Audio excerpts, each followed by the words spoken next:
This is Gary Hudson at Folkstone Guitars, Tallahassee, and I have here on my bench today a 2006 Firebird, Gibson Firebird. Beautiful guitar.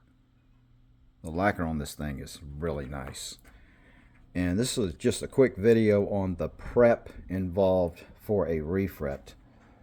Customer wants stainless steel, doesn't like the nickel frets, even though these frets are really in good condition.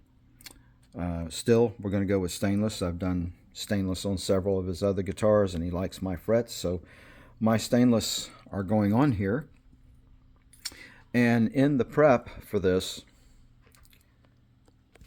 you've got to be very careful with Gibsons, Les Pauls, SGs, so forth, that are relatively recent guitars. I mean, like 20 years, within 20 years old, because the lacquer cures a long time on these guitars.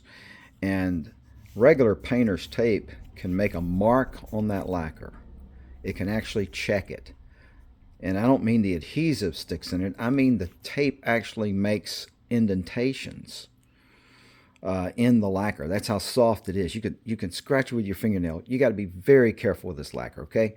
So you put down white low tack tape first, and then about 3 or 4 layers of painter's tape over that.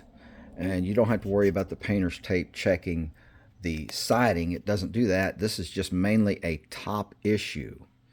So that's a little tip on prepping these and getting the body shielded off properly.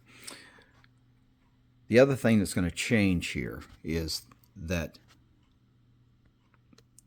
when you do a refret, all tech shops, when they do a refret on a bound fingerboard, do away with these little nibs here at the fret ends, and they do what is a common crown over, which is the way frets are done on bound fingerboards on just about all other guitars, Paul Reed Smiths, Epiphones.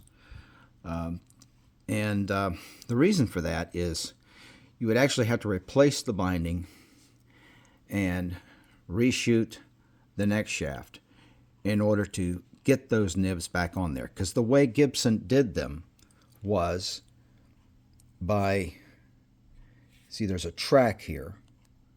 There's what's called a binding track that's routed out. And what they did was, before they put the binding on, they put the frets in, and they cut the frets off even with the binding track. Then they glued the binding on, and when they glued this binding on, they filed inside of each fret space the binding down to create the nibs. And you can tell they filed it because if you look really carefully here, let's see if we can get it, you can see file markings. See that? There's one there. And this is true on any Gibson factory guitar with binding, neck binding, where you have the binding nibs. I call them the binding nibs. Seems like folks know what I'm talking about when I mention it. And so we do not recreate those because we would have to do the binding all over again. And there's no way you're going to cut new frets off with that binding channel, without removing the binding. And when you remove the binding, it can shrink. It has to be redone. Now, I did it once, and I swore never again. I'm not going to put the nibs back on. This is going to be a crown over, and I'm going to show you that when we get to the actual refret. And so this is going to come out really nice. Love the tuners. It's got a very nice workable truss rod, and I don't think I'm going to need to replace the nut. It's a perfectly good Tusk nut. It's good and slick there. And it's the factory nut. Looks good because the fret height I'm going to use is an 047.